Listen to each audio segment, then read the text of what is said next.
pas né, toi qui n'as jamais vu la lumière. Mon frère, ma sœur qu'on ne pouvait pas garder. Vous serez les parents de personne, c'est mieux. Vraiment chelou votre combat. Vous luttez pour quoi? Interdire l'IVG? Bienvenue dans le futur, ça n'arrivera jamais.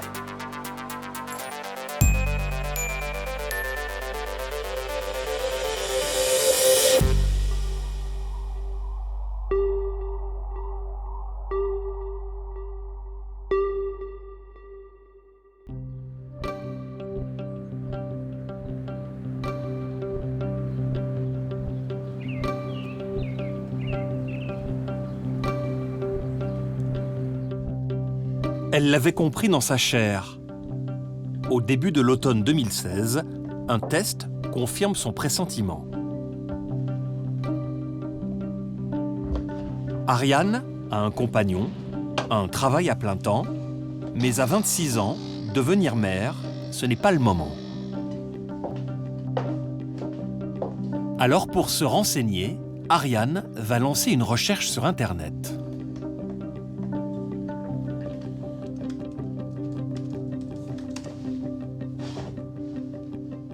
Je suis devant mon ordinateur, donc j'ouvre la page internet et je tape IVG. J'ai vu toutes les infos sur IVG, numéro vert 0800 202 7 jours sur 7, de 10h à 20h, gratuit. Clairement, moi j'avais besoin d'une écoute et c'est directement là-dessus que j'ai cliqué parce que ça correspondait tout à fait à mes attentes, quoi. Donc voilà, j'ai même pas regardé les autres sites parce que j'ai vu tout de suite un numéro vert. Quand je vois le numéro, je me dis dans ma tête que j'ai dû cliquer à cause de ça. Donc je clique. Tatin. SOS IVG.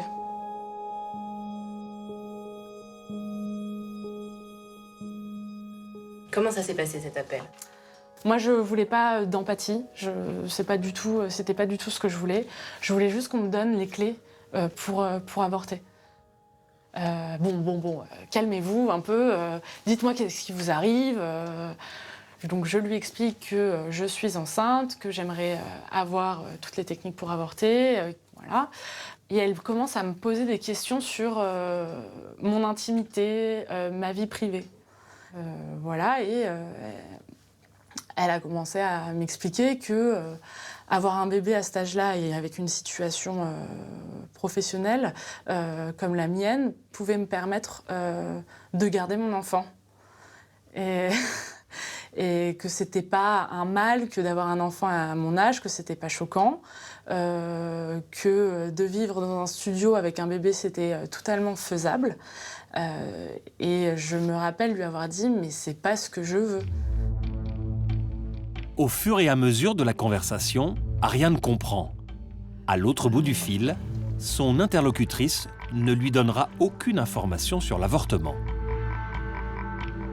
Ça s'est terminé par « mais attendez, mademoiselle, vous vous rendez bien compte que un avortement, c'est quand même un bébé qu'on fout dans une poubelle ». Et là, ça a été le choc pour moi. La phrase était tellement violente. Et franchement, ça résonne encore. J'en ai encore des frissons quand j'en parle, parce que je ne comprends pas. Et quand elle m'a sorti cette phrase-là, je me suis dit « c'est plus possible » et j'ai raccroché. Le site ivg.net affirme recevoir 2000 appels par an. Ariane a-t-elle parlé à une interlocutrice qui a dérapé? Ce site serait-il géré par des militants anti-IVG?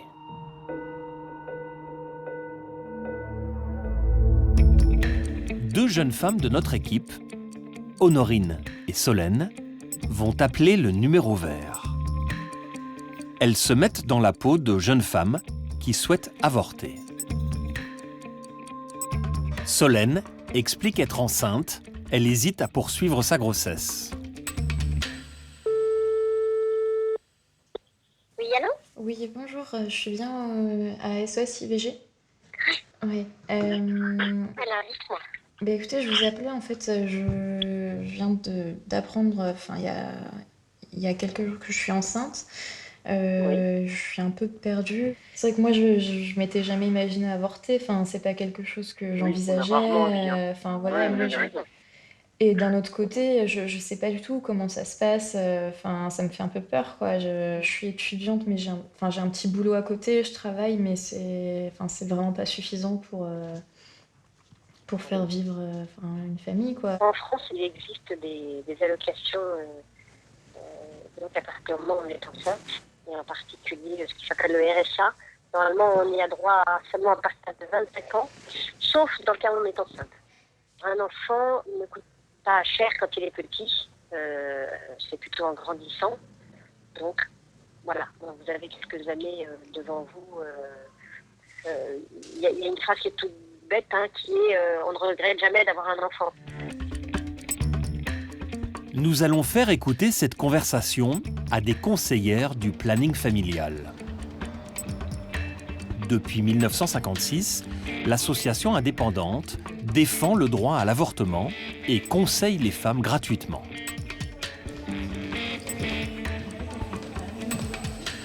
Il y a une phrase qui est toute bête, qui est on ne regrette jamais d'avoir un enfant.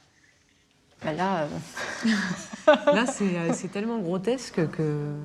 Mais bon, c'est dur, parce que quand on est en situation de réflexion, si vraiment on entend ces mots-là, on les prend peut-être pas avec recul. Mais cette phrase, on ne sait pas qui est l'auteur, on ne regrette jamais d'avoir un enfant, je trouve ça péremptoire de dire ça, en fait. Il y a des femmes aussi qui témoignent du regret d'avoir un enfant. Maintenant, on le sait, c'est un gros tabou, mais... Voilà. Et ils ne parlent jamais de l'IVG, par contre. L'IVG n'existe pas, c'est une option qui n'existe pas. Pour un site qui s'appelle Info IVG, quand même. Honorine également explique qu'elle est enceinte. Elle est déterminée à avorter. Oui, allô ? Oui, bonjour madame, je me permets Oui, de vous bonjour. appeler parce que j'ai appris ce matin que j'étais enceinte et en fait moi je souhaiterais avorter et j'aimerais avoir des informations du coup sur comment ça se passait, quelles étaient les procédures à suivre, tout ça. Au fond de votre cœur, qu'est-ce qui vous dit de votre cœur ? Au fond de mon cœur, je veux pas de cet enfant. Oui, d'accord, Oui. d'accord, j'entends bien. Est-ce que vous connaissez toutes les facettes de l'IVG ? C'est quand même une intervention qui est importante, qui n'est pas sans risque. Vous augmentez les risques de fausse couche, vous augmentez les risques de grossesse extra-utérine et vous augmentez les risques de stérilité. Tout le monde ne peut pas forcément avoir recours à une IVG. Il y a des contre-indications, par exemple aussi pour les grosses fumeuses, parce que ça fragilise les artères. Donc, comme l'IVG est quand même un peu assez intrusif, vous voyez. À vous écouter, j'ai l'impression que je fais pas le bon choix quand même. J'essaye de vous éclairer. Allez, au revoir, Honorine. Au revoir, bonne journée. Tout le monde ne peut pas accéder à l'IVG, ça c'est une phrase extrêmement violente quand même. C'est-à-dire qu'il faudrait faire partie d'une catégorie. Et puis il y a les conséquences, la stérilité. J'ai même pas retenu tellement c'est grotesque. Alors là vraiment c'est des mensonges. Ça vraiment c'est intéressant. Ce sont des preuves aussi. Il n'y a rien de médical en fait là-dedans. Aucune des justifications qu'elle donne sur la stérilité, qu'elle soit fumeuse ou pas. Il n'y a pas de contre-indication à l'IVG. J'essaie de vous éclairer. Tout est faux. Tout est faux. Et vous, si vous l'aviez reçu, vous lui auriez dit quoi ? Parce qu'elle a l'air assez sûre d'elle. Elle a l'air assez sûre d'elle, donc l'entretien aurait été très rapide. On l'aurait orienté vers des adresses. Au cours des appels, les deux jeunes femmes ne recevront aucune information sur l'avortement. Elles ne seront pas non plus orientées vers un médecin. Pourquoi les femmes tombent aussi facilement sur ce site anti-avortement et non sur celui officiel du ministère de la Santé? Une agence spécialisée dans le référencement sur Internet nous démontre pourquoi. T'as trouvé des trucs sur les sites sur l'IVG ? Ouais, regardez tout à l'heure. Et qu'est-ce qu'on trouve ? Pas mal de choses. Ici, on travaille essentiellement sur les moteurs de recherche et les réseaux sociaux. Et je dirais que le métier de la boutique, c'est de faire apparaître les gens le mieux possible, essentiellement dans les moteurs de recherche. Permettre au site d'arriver en tête des résultats sur Internet est une science. Si j'écris un document où j'ai écrit une fois le jaguar, une fois ce magnifique félin tacheté et une fois ce félin d'Amérique du Sud, j'aurai un texte qui est probablement très joli pour l'internaute, mais le moteur ne verra le mot jaguar qu'une seule fois. Le même texte écrit avec 3 fois jaguar remontera mieux. À ce jeu, le site officiel du ministère de la Santé réussit à être bien positionné quand les femmes tapent IVG sur les moteurs de recherche, car l'acronyme est présent 43 fois sur leur page d'accueil. Mais pour le mot avortement, le ministère a fait une erreur. Il n'est écrit que 2 fois dans le texte. Si je fais une recherche sur avortement, là, en revanche, le site du gouvernement n'est pas ou peu positionné. On le voit sur la première page là, aujourd'hui ? On ne le voit pas sur la première page. Nous avons contacté le ministère qui, depuis, a amélioré son positionnement sur les moteurs de recherche. Sur un second site, avortement.net, est indiqué le même numéro vert que sur celui d'ivg.net. Derrière ces sites, une femme, Marie Santis. Elle apparaît dans ce reportage de 1995 sur les méthodes contraceptives naturelles. Leur ennemi, la pilule, le préservatif, le stérilet et tout moyen de contraception, chimique ou mécanique.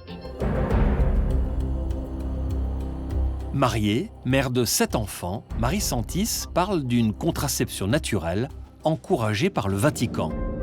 La méthode Billings, du nom d'une médecin australienne, catholique pratiquante.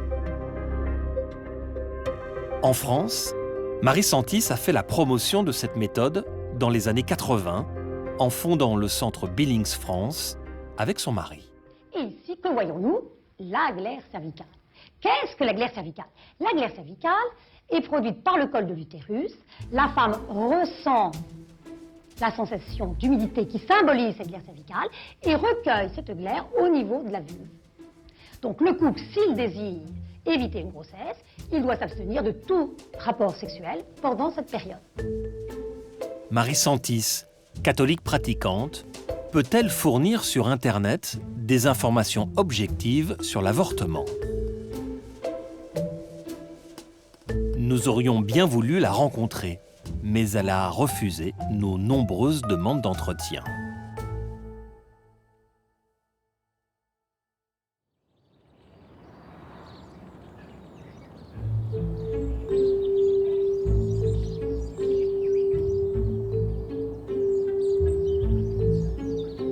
Un autre groupe anti-IVG va beaucoup plus loin. Sur Internet, il a monté une opération pour surfer sur le succès mondial d'un jeu sorti l'été 2016. En imitant les codes graphiques de l'application, des informaticiens ont détourné l'histoire du petit Pikachu pour faire passer un message contre l'avortement. Leur jeu s'appelle « Sauver Pikachu ».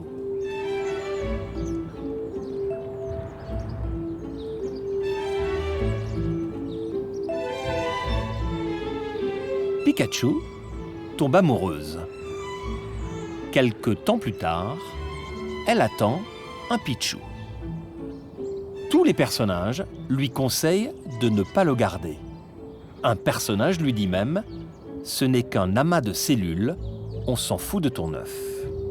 À la fin du jeu, le joueur doit répondre à cette question « Souhaites-tu interrompre l'éclosion de l'œuf ?» En clair, souhaites-tu avorter? S'il tape oui, fini de jouer. Ce message anti-avortement apparaît. Dans la vraie vie, 1 enfant sur 5 se voit privé du droit de vivre.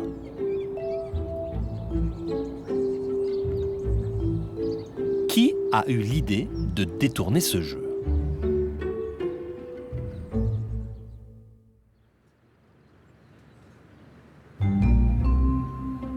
Le concepteur nous a donné rendez-vous à Paris. Il nous a bien prévenus, le lieu doit être tenu secret. L'adresse est une paroisse.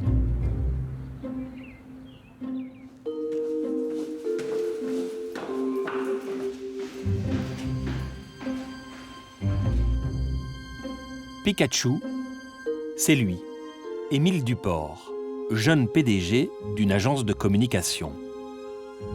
Il a installé ses bureaux ici, à côté de l'église. Nous le filmons dans son studio de tournage car il ne veut pas montrer ses salariés.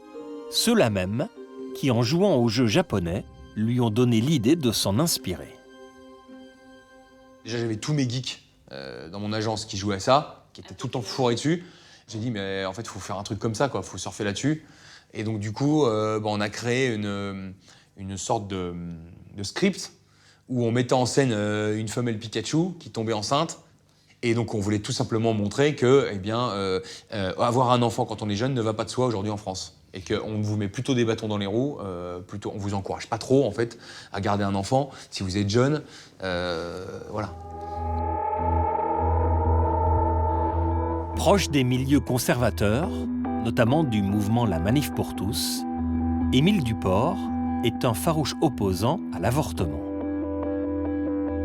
Il dirige un mouvement intitulé Les Survivants. Sa première action, un clip posté sur YouTube en juin 2016.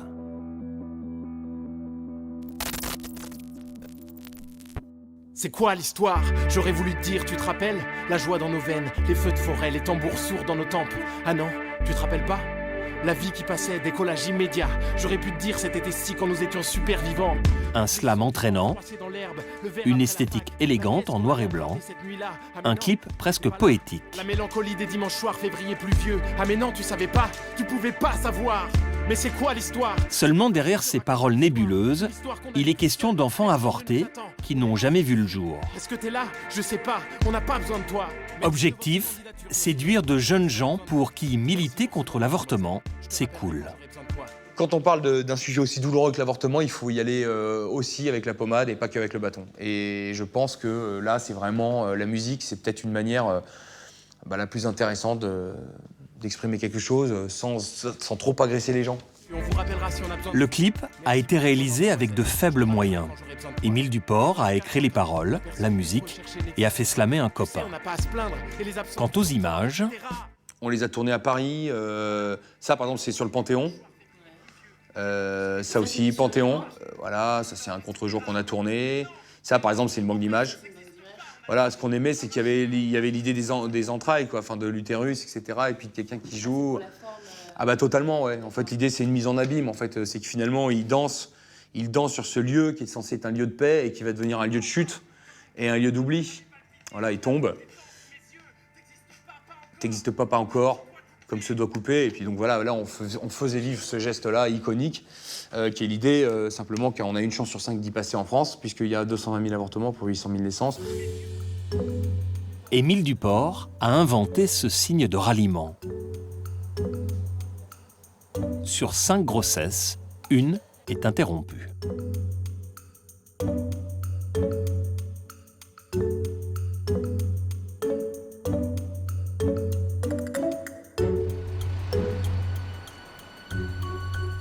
Pour la conseillère du planning familial, le terme « survivant » ne veut rien dire.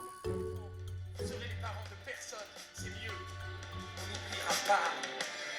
Nous sommes les survivants. On ne peut pas survivre à un avortement, puisque l'avortement, c'est l'interruption de grossesse. Donc, ce terme, en plus, ça fait un petit peu super-héros, etc. Oui, ils ont mis un S comme ça, un peu comme Superman. Il faut sauver les super-héros. Je trouve ça absurde, hein, mais... Leur thèse, c'est on a une chance sur 5 d'y passer en France, puisqu'il y a 220 000 avortements pour 800 000 naissances. Vous les connaissez, ces chiffres? Tout à fait, oui. Et qu'est-ce que vous en pensez de mettre ces chiffres dans ce contexte-là et donner ce rapport de 1 sur 5? On a une chance d'y passer sur 5. Je sais pas, je pense que ça veut rien dire pour personne. Hein. La plupart des citoyens et citoyennes ont peut-être une vague idée de combien de naissances en France, combien d'avortements. En même temps, c'est pas si mal de dire qu'une grossesse sur 5 finira par un avortement, parce que ça permet de parler aussi du fait que l'avortement fait partie de la vie des femmes. Donc ça peut peut-être même avoir un effet positif, de dire, voilà, une grossesse sur 5 sera avortée selon le désir de la femme. Ben, parlons-en, ok, c'est extrêmement courant. On voit que dans leur rhétorique, en fait, la grossesse, c'est une grossesse, et en fait, la question du désir n'existe pas. C'est-à-dire que la grossesse est un fait, et le désir d'enfant n'existe pas.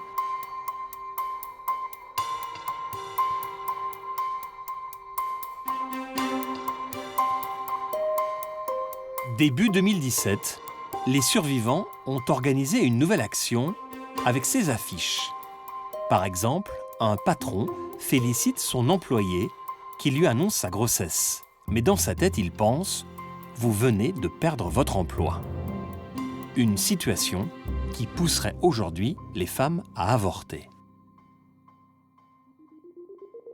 Ces messages alambiqués et provocateurs ont été collés en toute illégalité dans les espaces publicitaires d'une centaine d'abribus à Paris. Le groupe d'Émile Duport appelait à une manifestation contre l'avortement. L'entreprise propriétaire des espaces publicitaires a porté plainte. Autour d'Émile Duport, des jeunes Parisiens, étudiants pour la plupart. Ce soir-là, ils s'apprêtent à partir coller des affiches de leur nouvelle campagne ciblée contre le planning familial. Ce soir, en fait, on a décidé de lancer une opération qui s'appelle charlatan.fr, qui est une opération simplement pour faire comprendre aux gens que le planning familial en fait, est perçu comme une organisation gouvernementale de santé publique qui parle souvent au nom du gouvernement, alors que c'est une organisation militante. Pourquoi charlatans? Parce qu'en fait, comme les 10 heures de bonne aventure, les marabouts, tous ces gens-là, ils n'ont qu'une promesse dans la bouche, c'est ça ira mieux après ce que je te donnerai, ça ira mieux. Donc là, c'est le Docteur Planning, l'avortement facile, résultat abracadabrant, garantie sans effet secondaire, rapide et sans frais. Il faudra les distribuer, donc voilà, IVG Oil. Quelle est l'idée derrière ça? Est-ce que vous pouvez le reformuler, à votre avis?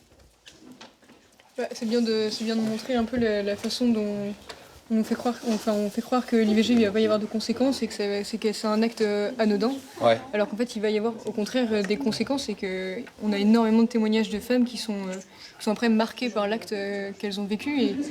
Et là où ça devient double, c'est que non seulement elles vivent un acte traumatisant, mais qu'en plus la société refuse de prendre en compte leur souffrance, quoi. Tu veux que je t'appelle ou pas?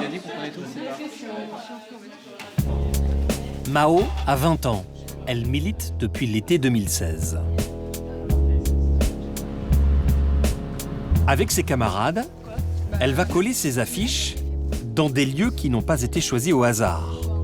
Par exemple, ici, dans le 15e arrondissement, ce sont les studios de plusieurs grandes émissions de télévision.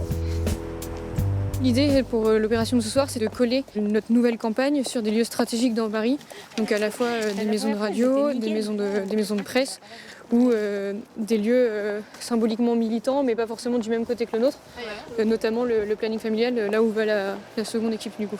On finit là. Bon, ouais. C'est bon, non? C'est pas mal là? Ouais, de toute façon, c'est pas le point stratégique, on va peut-être garder. T'as ton portable ou pas? Ouais. Faut faire une petite photo. Mao a découvert les survivants sur Facebook. En fait, je trouvais que la com changeait un peu de ce qu'on pouvait entendre habituellement sur des groupes, que ce soit pro ou anti-IVG. Je trouvais que l'approche était différente, donc ça m'intéressait. Du coup, je suis allée les voir. Et en fait, ce que je trouvais intéressant, c'était vraiment de sortir un peu des clivages habituels sur la question de l'embryon, ce genre de questions, et vraiment de dire on peut pas dire que les 200 000 femmes qui se font avorter en France chaque année, on peut pas les laisser comme ça, alors qu'il y en a certaines qui en souffrent vraiment. Depuis le printemps 2016, les survivants tentent de recruter de nouveaux membres dans toute la France. C'est bon. On va aller en haut.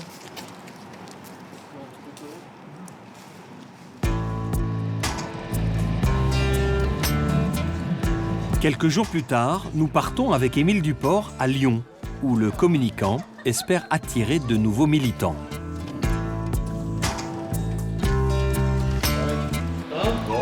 On est un peu plus à la bourre, mais voilà la team. Salut. Louis a rejoint le mouvement en septembre 2016. Il a organisé une soirée pour présenter le mouvement à de jeunes Lyonnais.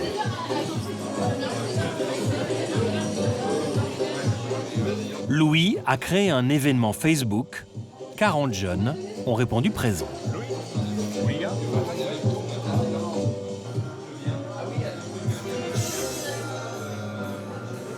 Asseyez-vous par terre les amis là. Bon, bonsoir à tous. Je suis venu vous parler des survivants. Donc le but de cette soirée, c'est vraiment que vous partiez avec un esprit très clair sur ce qu'on veut proposer et savoir si finalement en vous ressentez un appel à rejoindre ce mouvement. On ne cherche pas forcément le nombre, on cherche plutôt la qualité et le feu. Voilà. On a tourné 2 films, un film qui s'appelle C'est quoi l'histoire, un slam, et puis le film de promotion de 1 sur 5, que je vous invite à revoir. Ensuite, on a fait une opération. Alors là, c'est typiquement de la guérilla marketing digital. On a fait une opération. De la guérilla marketing digitale. Émile Duport semble avoir convaincu ces jeunes, pour la majorité proche des milieux catholiques conservateurs.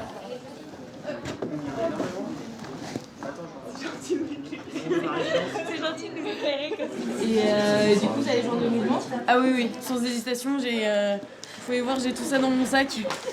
Plein de tracts. Plein de tracts. Donc j'ai du boulot pour le week-end. Voilà. Hors caméra, certains nous disent s'être engagés auprès de la Manif pour tous ou d'Alliance Vita, le mouvement anti-IVG de Christine Boutin. D'autres, en revanche, ont caché leur appartenance à un groupuscule. Nous l'apprenons par inadvertance lorsqu'Émile Duport oublie le micro qu'il porte sur lui. Il n'y a pas de focus sur la F, c'est juste qu'en gros, comme il fait bien son boulot et qu'il y avait un service d'ordre le 3 juin sur la F, bon, ouais, il a posé des questions. Mais voilà. Et de toute façon, il dira quand même que la F est... L'AF pour Action française. La moitié des survivants de Lyon ferait partie de ce mouvement royaliste et nationaliste. Sur Facebook, nous consultons le groupe Action française Lyon. Nous trouvons des photos d'adhérents qui nous disent quelque chose. Leurs visages nous sont familiers. Lors de la soirée, ils se trouvaient parmi les jeunes venus écouter le discours d'Émile Duport.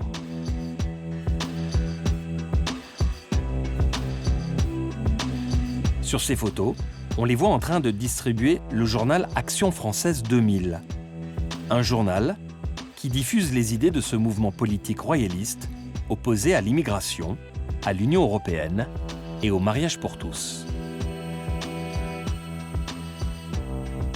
Un groupe anti-avortement qui se présente comme modéré, mais s'associe avec des membres d'un groupuscule politique d'extrême droite. Pour la fête, super, merci.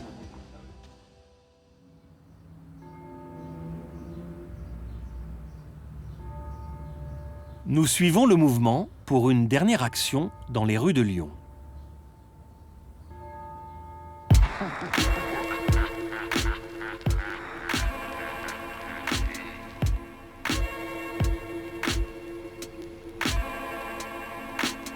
C'est la célèbre fête des Lumières. On n'est pas les frères Lumière, mais le vin chaud, on sait le faire. Les militants des survivants proposent gratuitement du vin chaud aux passants et surtout un tract. Et on a un message pour vous.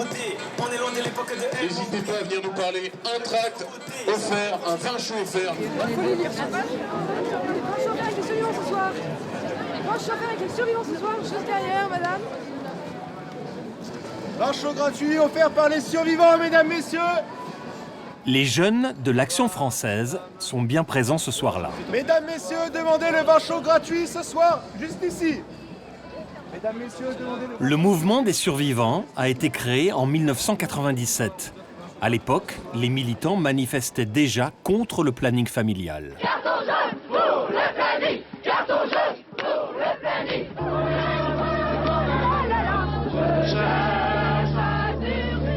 Le mouvement des survivants a été fondé par la Trêve de Dieu, une association qui compare l'avortement à un crime contre l'humanité.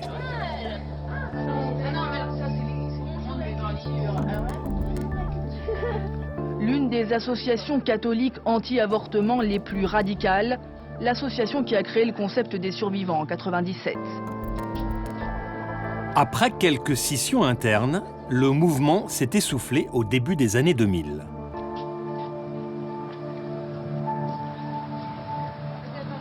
Vas-y, colleur. 15 ans plus tard, Émile Duport a donc repris leur nom, leur concept, et l'a remis au goût du jour avec ses méthodes de communication moderne. Nous souhaitons connaître ses liens avec l'Action française. je travaille pas avec l'Action française, qu'il y ait des jeunes qui aient des copains qui soient à l'Action française ou qu'eux-mêmes aient bu un vin chaud avec l'Action française, ils ont le droit de faire ce qu'ils veulent. Ce que j'ai pu percevoir, maintenant moi je fais pas partie de l'Action française, mais je sais que c'est un mouvement qui fédère beaucoup la jeunesse en ce moment et surtout beaucoup de jeunesse, là pour le coup très populaire, qui n'ont pas eu l'occasion de se former voilà, sur les idées. Et donc du coup oui, il y a peut-être des jeunes de survivants qui font partie de l'Action française, mais en tout cas ça ne veut pas dire qu'ils ont leur carte et qu'ils viennent infiltrer, etc. En tout cas certainement pas, enfin je le redis, les survivants c'est pas l'Action française et ça n'a rien à voir. Maintenant qu'il y ait des jeunes qui viennent de l'Action française, encore une fois, moi je ne vais pas commencer à interdire à un jeune de venir tant qu'il est dans l'esprit survivant et s'il est de l'Action française. Si Émile Duport soigne son discours et ses slogans, les adhérents de son mouvement, eux, n'ont pas vraiment changé de visage. Sur Internet, ils avancent néanmoins plus masqués, avec des campagnes subtiles, mais toujours aussi clairement contre l'avortement.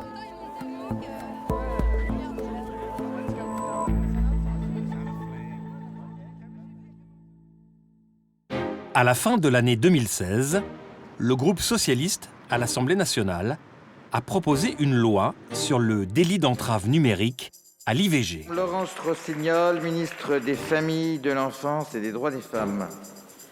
Cette loi, soutenue par le ministère, vise justement les sites comme ivg.net. Les groupuscules anti-IVG ne s'y sont pas trompés. Ils ont massivement investi l'espace numérique pour y mener une nouvelle forme de propagande.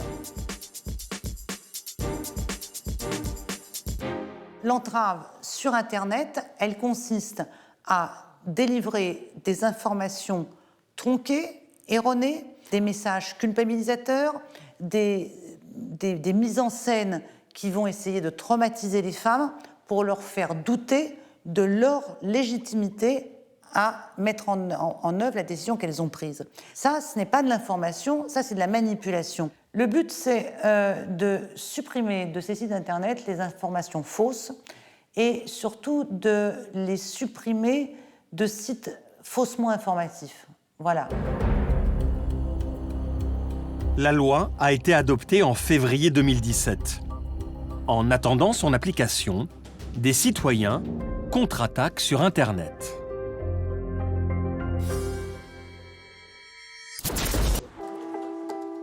Salut les geeks, la chaîne YouTube de Mathieu Sommet aborde tous les sujets de société.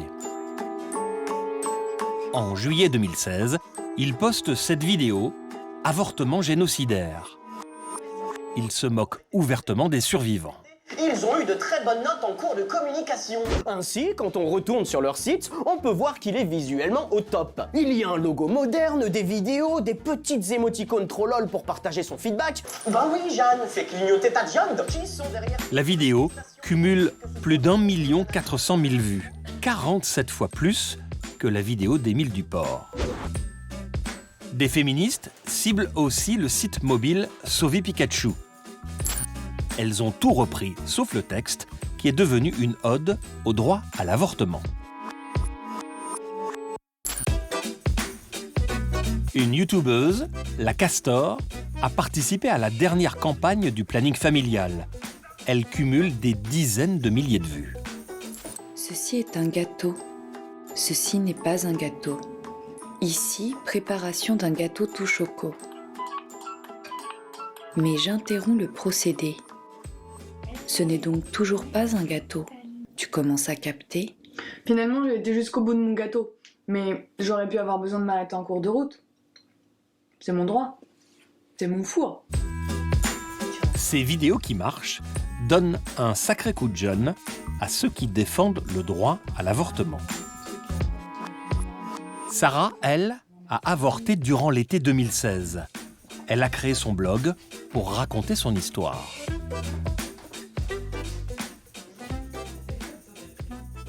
J'ai créé ce blog parce que, en fait, un soir où j'étais en train d'être toute seule chez moi, enceinte, en attendant le jour de l'IVG, j'ai voulu un peu me changer les idées sur Internet.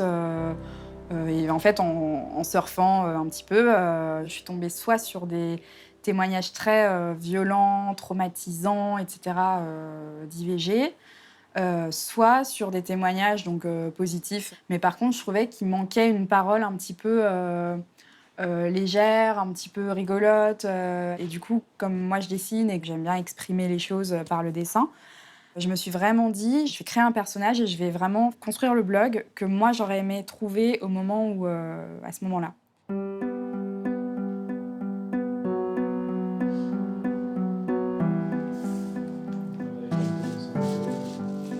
Je construis chaque épisode dans l'ordre des étapes par lesquelles je suis passée. C'est presque une manière de revivre toute l'expérience en entier, donc voilà. Chaque épisode est raconté par un personnage.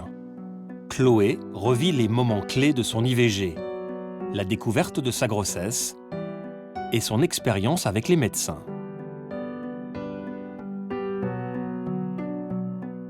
Donc ça, c'est un épisode qui parle de la première soirée, en fait. De la première soirée où Chloé, elle sait qu'elle est enceinte, donc elle a passé toute sa journée, rendez-vous médecin, prise de tête. Enfin, c'est le soir où elle retombe un peu, quoi. Où elle a eu toute sa journée pour un peu atterrir, et où son copain la rejoint pour être avec elle, en fait. Et au final, elle aurait peut-être mieux fait d'être seule. Je boirai pas de vin, j'ai mal au cœur et une femme enceinte, ça boit pas. Justement, le but, c'est pas de le garder, hein. Allez, une petite goutte. Dans cet épisode, je veux vraiment faire comprendre qu'il faut être sympa, quoi, avec une nana à qui ça arrive. C'est pas le moment d'être maladroit, c'est pas le moment de dire n'importe quoi, de dire des choses inconsidérées, quoi. Mais je me suis vraiment dit, il y a des femmes qui vivent ça toutes seules, qui ont dans leur entourage des gens un peu cons, qui leur disent, qui vont les faire culpabiliser, leur faire ressentir des choses dont elles ont vraiment pas besoin à ce moment-là. Et je me suis dit, il faut que... En fait, ça va être tellement un bonheur pour moi de juste dessiner et ça va juste les aider, en fait, et ça va les faire rire. Et c'est vraiment une histoire un truc de solidarité féminine. Ouais. Sarah reçoit énormément de commentaires des lectrices de son blog. Merci pour ce petit blog décompressant et déculpabilisant. Dommage que je ne l'ai pas trouvé au moment propice, mais ça fait toujours du bien d'esquisser un sourire ou un petit rire en se reconnaissant dans ces situations et ces questionnements.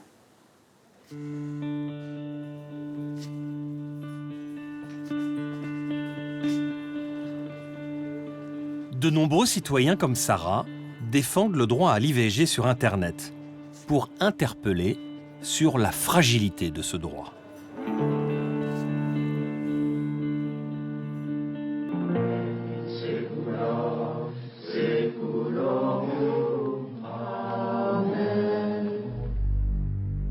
Au début des années 90, il n'y avait pas encore Internet. Des militants anti-avortement s'enchaînaient dans les centres d'interruption volontaire de grossesse. Entre 1987 et 1995, il y a eu plus d'une dizaine d'enchaînements en France.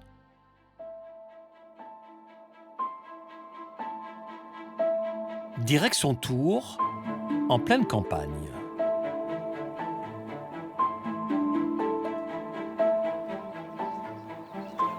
La fragilité du droit à l'avortement, le docteur Michel Nenny l'aperçoit au quotidien. Il est médecin généraliste et accompagne les femmes qui ont fait le choix d'avorter depuis le début des années 80. En 1993, des anti-IVG se sont enchaînés dans son service. À Tours, on a fait l'objet d'une occupation. Qu'est-ce qui s'est passé? Moi, je commençais vers 9h et je suis arrivé, branle-bas de combat, la police partout.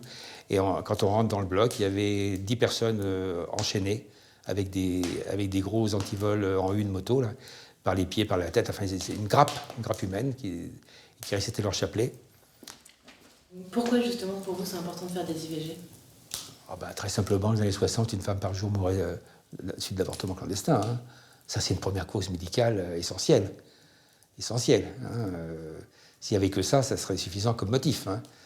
Donc, du jour au lendemain qu'il y ait des avortements médicalement faits, il n'y a plus de mortalité.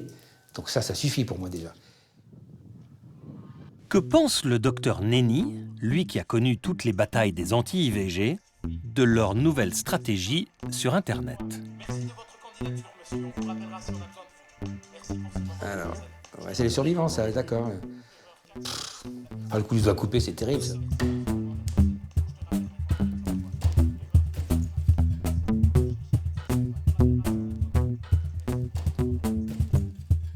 En gros, elle est enceinte. Oui, bah oui, j'ai compris. Ouais. C'est ça. Mais j'ai assez de Pokémon dans mon sac, d'accord. Ça doit un peu vous changer des enchaînements d'il y a 30 ans. Oui, mais c'est le même combat qui se continue d'une autre façon. C'est plus facile de faire un site anonyme que d'aller s'enchaîner dans un centre, quand même. Hein. On ne les voit pas venir. Il faut être assez informé pour repérer les mots qui les trahissent. Mais quand on est une patiente naïve qui arrive sur le site et qui elle-même est très embêtée avec tout ça, elle a du mal à y voir clair. C'est en ça que c'est sûrement plus pervers, oui, sûrement.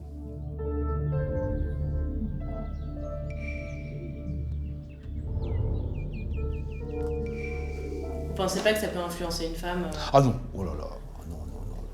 Les femmes avortent douloureusement quand même. Hein. C'est quand même douloureux moralement, elles sont pas fières d'elles, elles ont un peu honte. Mais de là à ce qu'une chose comme ça les empêche d'avorter, oh non. Ah non, je crois pas, non. Je crois pas, mais bon, celles-là, je les vois pas, mais je crois pas. Non, il faut des choses plus fortes que ça pour dissuader. Je sais pas s'il y a des choses qui dissuadent, même les menaces. Regardez nos grands-mères, elles avortaient en risquant leur peau, elles le faisaient quand même. Hein.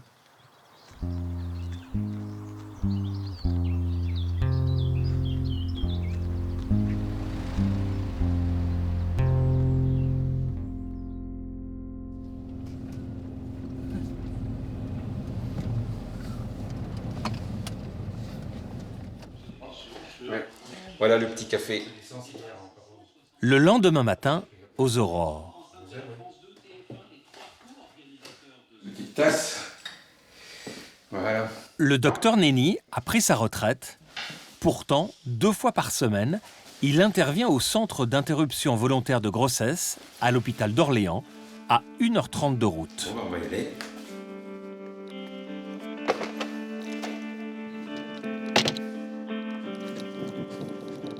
Le docteur Nenni et un collègue ont été sollicités par la direction de l'hôpital pour intervenir en renfort.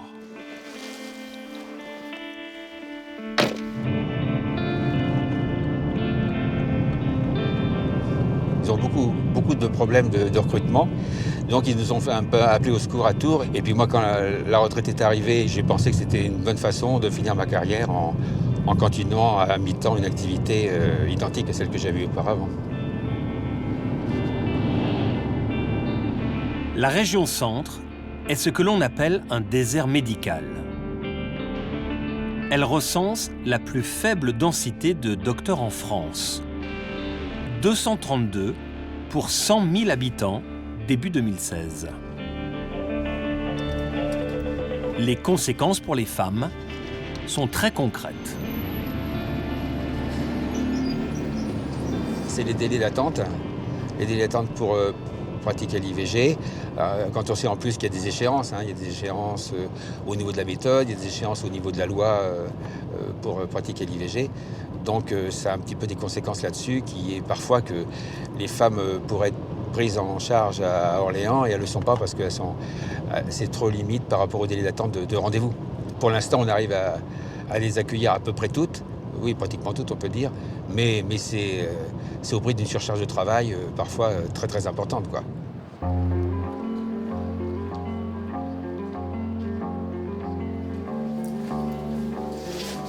Direction le bloc opératoire pour les IVG par aspiration. 3 sont prévus ce matin.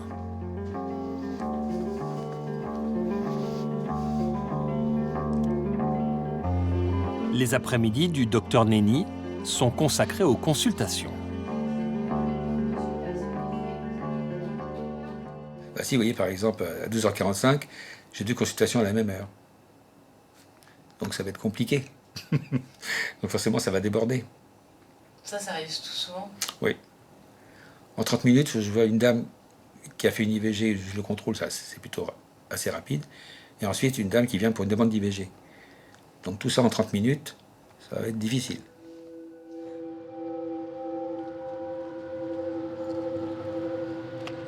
Alors, vous avez fait un test de grossesse, vous avez fait quoi jusqu'à maintenant? Oui, j'ai fait 2 tests de grossesse. Pourquoi vous en avez fait 2? J'étais pas sûre du premier. Et s'il y en avait un qui était négatif, le positif, lequel vous auriez cru? Bah, j'aurais fait un Pas de troisième.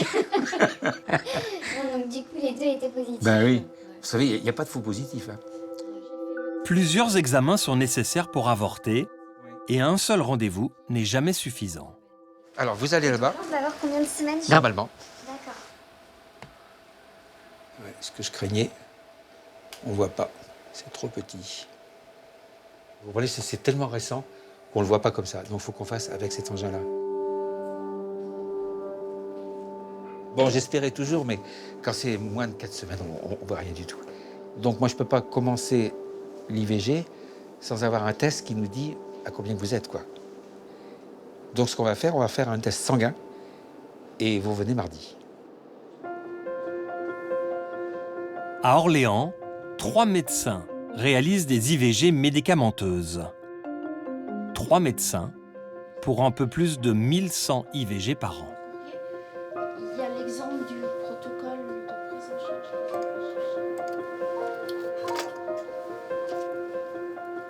En termes de délai, qu'est-ce que vous pouvez proposer à une femme qui vous appelle pour une première consultation? Je peux proposer un rendez-vous, disons, dans 1 semaine. Pour une première consultation? Pour une première consultation médicale.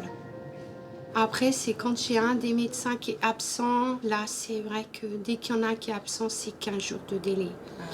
Donc ça devient compliqué. Et si je vois que le délai est trop juste pour une prise en charge de chez nous, je la dirige. C'est vrai que le plus près après ici, c'est Blois. Blois est à 60 km d'Orléans. 1 heure de voiture pour voir un médecin. Les médecins sont de moins en moins attirés par cette pratique médicale. Ce que j'espère, c'est qu'il y a un relais rapide avec des jeunes sages-femmes. Et ce que je crains, c'est que s'il n'est pas là, ça va être confié de force aux internes, qui sont pas forcément bien formés. Ça posera problème. On voit bien les femmes qui reviennent des urgences, certaines sont bien accueillies, puis certaines disent quand même, il m'a un peu mal reçu. Ils sont dans la technique, quoi. Mais ils ne tiennent pas compte. Alors ils vont faire des remarques désobligeantes, quand même, vous auriez pu prendre la pilule. Enfin, des jugements. Des jugements.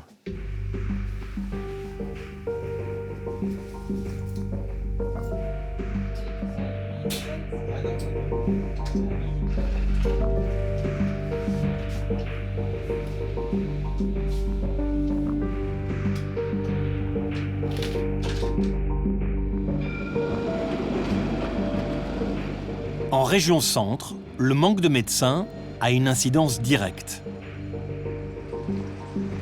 Comme pour cette jeune femme qui vit à Gien, à plus d'1 heure de voiture d'Orléans. Elle souhaite rester anonyme car sa famille n'est pas au courant de son avortement. J'ai commencé par appeler les sages-femmes, vu la loi qui était écrite sur Internet comme quoi elles devaient pratiquer les IVG. J'ai appelé mon gynécologue, j'ai appelé sur Paris, dans des cliniques. J'ai pas pu avoir quelqu'un au bout du fil toute la journée, toute l'après-midi. Les cliniques où c'était écrit qu'ils pratiquaient les IVG. Ensuite, j'ai appelé l'hôpital d'Orléans pour savoir quand est-ce que ça peut être possible de pratiquer une IVG. Ils m'ont donné rendez-vous la semaine prochaine, donc après 8 semaines de grossesse. Et puis le planning familial, je l'ai appelé aussi. Et puis eux, ils m'ont donné un rendez-vous 9 jours après. Grâce au planning familial, cette femme a fini par avorter.